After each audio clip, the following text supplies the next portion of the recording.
I'm Logan Crawford, and right now on Spotlight, we're talking to Claudette Coleman Carter, author of Walker's Way. How are you walking in your life? A compelling true story of love, courage, and humility. Claudette shares how her husband, Walker Carter, defied all odds against racism and became a beloved athlete, servant of God, husband, father, brother, and friend, and how his life inspires us to love each other regardless of race, religious beliefs, or status in life. We're delighted to have Claudette with us today on Spotlight. Thank our team at Mainspring Books for helping us put Claudette in the spotlight, and ask viewers like you to support writers like her by subscribing to our channel. Claudette, thank you so much for being here today. Thank you, Logan, for inviting me. I appreciate it. My pleasure. My pleasure. This is quite a book. It's quite a journey. Let's start out with the big picture for the folks at home. Tell them why you wrote this book about your husband's life. Well, to me, it was the best way for me to journal my life and what had happened when I lost my husband, Walker, because he was such a major influence, not only within my household, but also outside in the communities and at his corporation that he worked for and everything. So it was a need, not only from me, but from his friends and corporate workers and co-workers and just people who attended, our kingdom halls and things. It's people who knew him wanted the story to be told. So I just tried to oblige. I told them it's probably going to take me a while to write everything down, but finally I did, and they seemed to appreciate it. Absolutely, absolutely. And your husband, like you, saw a lot of changes over the course of his life, and you've seen a lot of changes over the course of your life, as far as racism goes, acceptance goes. Tell us what his journey was like that you lay out for the readers. Well, his journey was a young man who was, not wealthy, living in, in Chester City, which in Pennsylvania, which most people know was kind of an underprivileged city. So his parents did the best they could. His father worked hard to take care of his family, and he taught them as well as his mom Christian beliefs, to walk in the footsteps of Jesus Christ to the best of his ability or their abilities. Not that they were ever perfect, but to do the best you can as a human being, showing love for one another, being the best at whatever it is you decide to obtain. And that was sports for Walker. Walker not only loved God, but he loved sports. He loved football, and he loved, running track and field and coaching. He loved that as well. So that inspired him to just take that journey by starting to be a young man who loved God. And then he took that to the next level of loving football, playing football, and just being the best he could be when he ran down as a wide receiver. And then, even when he ran track, same thing. So coming out of high school, from an underprivileged, not wealthy home, he did the best he could and set the best example of showing love and concern for others and just being a good teammate. Absolutely, absolutely. And how did he overcome the racism that confronted him and other obstacles in life to become this beloved athlete, this servant of God and friend to so many? Well, he always looked at people as people. I was amazed about him, about that when I met him, because it started out as a book that shows you. I saw him in the hallway the first day of school, in the 1971, and I could see something was different about this man, this young man. He carried himself, as if it just didn't bother him that he was considered a Black man or a Black young man, that he was just a man, and he wanted to be the best he could at being that man. And that's how he approached people. That's how he approached me, because even sometimes when I started dating him, I would say negative things about, white people or whatever. And he would say, that's not how the Bible looks at things. Jesus never looked at people to be, they're this race or that race. And he kept teaching me these things. And I thought he was strange. I said, that is so strange for someone to feel like that. But he kept explaining himself and what the Bible taught him and how he was trying to live his life. And Logan, that was very impressive for me because in the 70s, a lot of us was doing the drugs and partying, and that's what I was doing. I was partying. I was a disco queen and just loved to hang out at the discos, you know, and one person in, one person in. But he always took that kind of presence that it wasn't about me or him or whatever. It was about showing love towards others. And he constantly lived and set that example, even into his fatherhood, even to his wife, you know, once I married him. And then he raised our children the same way. Wonderful, wonderful. Transcending race seems to be so important if you're going to live your best life, don't you think? Yes, absolutely. Absolutely. And that's what he did because it was unusual when I kept seeing how I was following him, you know, because I was out of high school. He was at Widen University playing football. So I would follow his career and notice through newspaper articles and notice how he was just transcending beyond what, you know, other Black young men may necessarily have been going through, you know, whether they were struggling as fathers or husbands or whatever, but he would always try to set that example that wasn't about his race. He was just a young man. He was a young man trying to do the best he could in his life. And he would just have best friends who were white. So it wasn't that he was talking it, he was walking it because his best friend, Kevin Kessler, that's in the book, that was a quarterback, they went through all their lives as best friends. He started with Kevin, who was the white quarterback for Chester High School, and even in their mid school, Kevin was his best friend. He always had best friends that were other races. It was never just Black friends. He always set that example. Exactly. And I think that's important, like we said, to have a rich life. It's not your Black friend or your Asian friend or your white friend. It's just your friend. Exactly. And those adjectives, you know, just, you know, they're used a lot nowadays, particularly in the media. And I think to divide us, you know, Right. you know, Walker is to be, you know, remembered for his great life, not as a Black man, but as a man. But And as a man, yeah. And the Logan, you fact that said he's it. an inspiration to other Black men and other white men, that's wonderful, right? Yes, Yeah. exactly.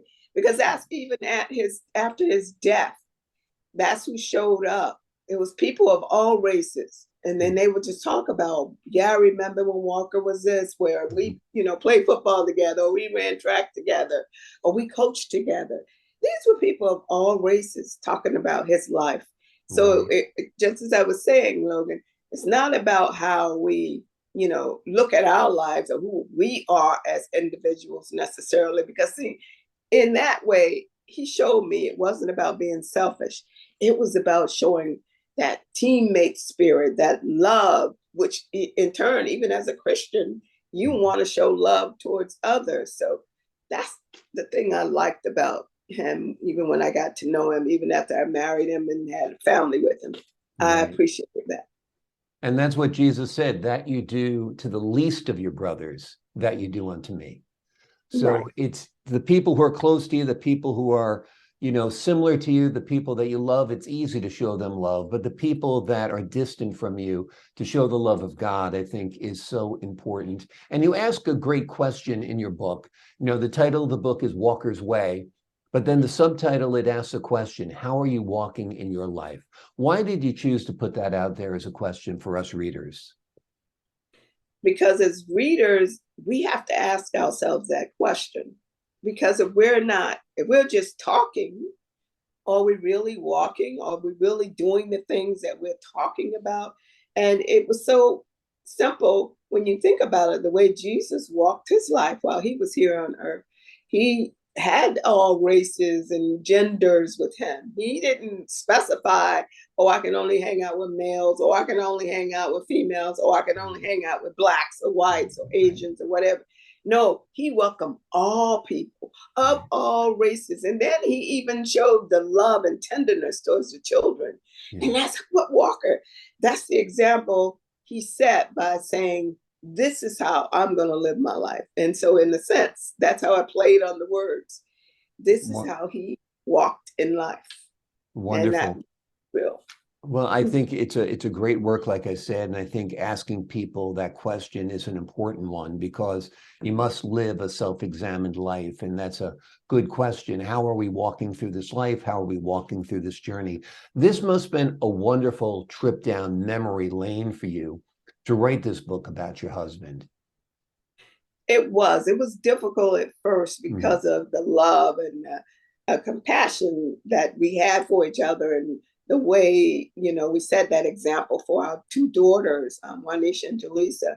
But it helped us to see how, I don't know if you remember the account, and there's an account in the book where it talks about where behind the house we lived in Chester, over with 7 children that died tragically in a fire.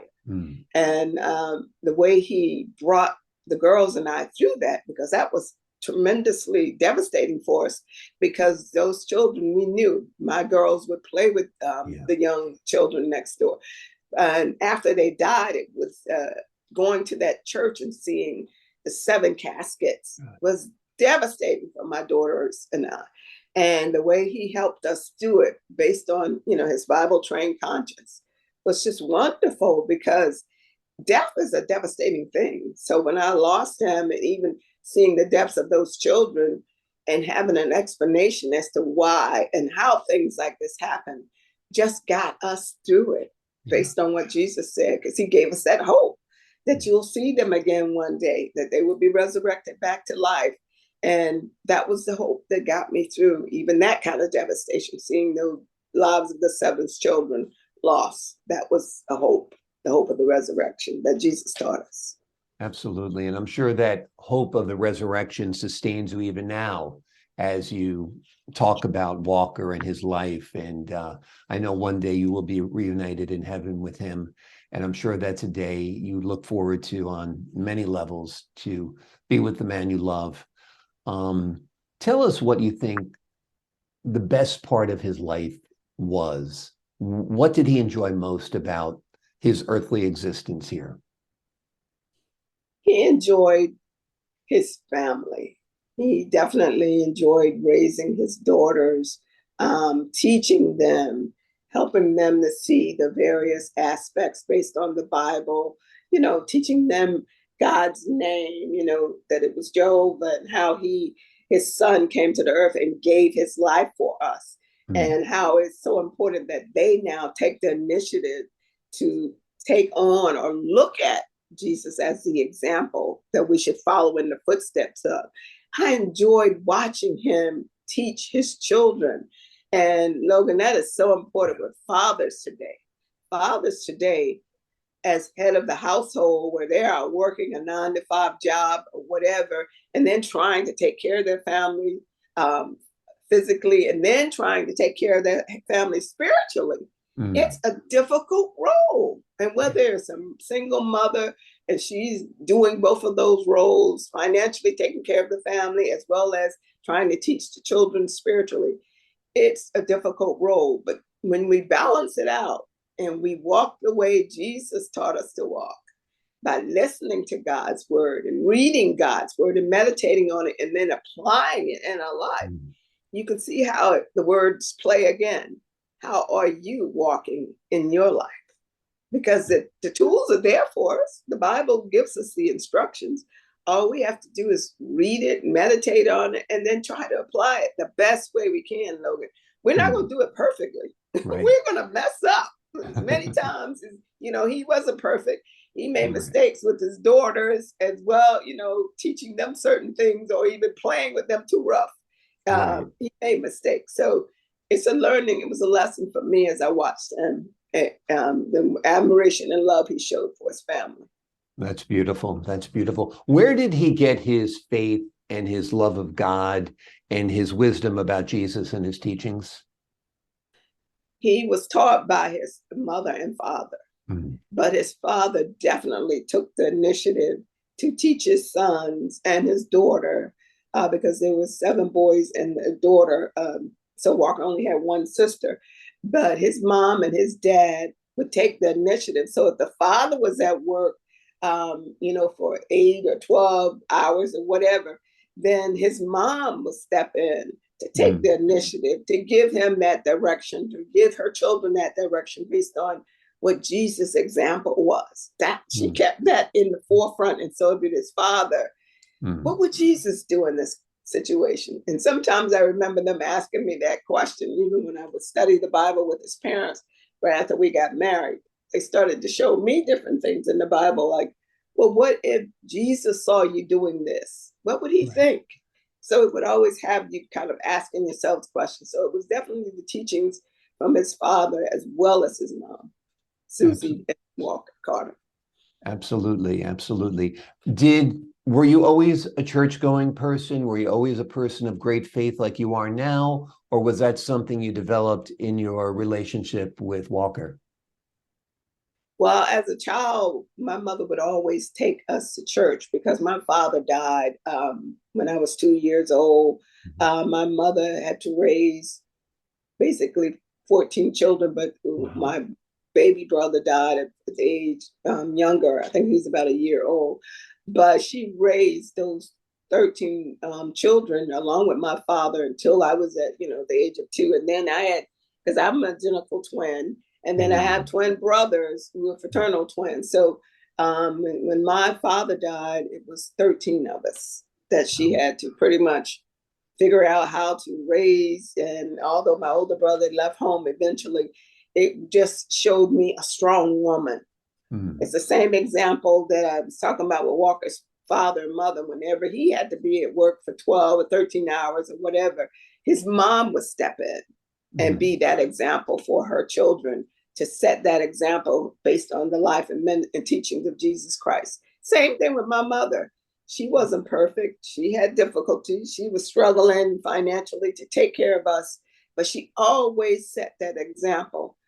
Show love towards others, and then they'll show that love to you. Don't worry about them calling you names or whatever in the South, because being raised in the South, of course, we would get teased about being Black or whatever the names they would call us. But yet she would always teach us, doesn't matter. You know who you are. Listen to what Jesus taught you. Just believe in what, because I love the model prayer. So I would say it over and over and over, because that was a good example for me to remember what was important, my service to God. Absolutely, absolutely. Your mother must have been an amazing person to raise 13 children on her own. And it must have been really wonderful for you, having been essentially raised without a father, without a strong man in your life like that, to meet Walker and then have a man you could count on and could lean on. That must have filled a real void in your heart and a void in your life, right? It did, Logan, because when I'm thinking about how being raised as a young woman in the South without a father. So when we moved here in the northern area in Chester, we kept searching for that father figure.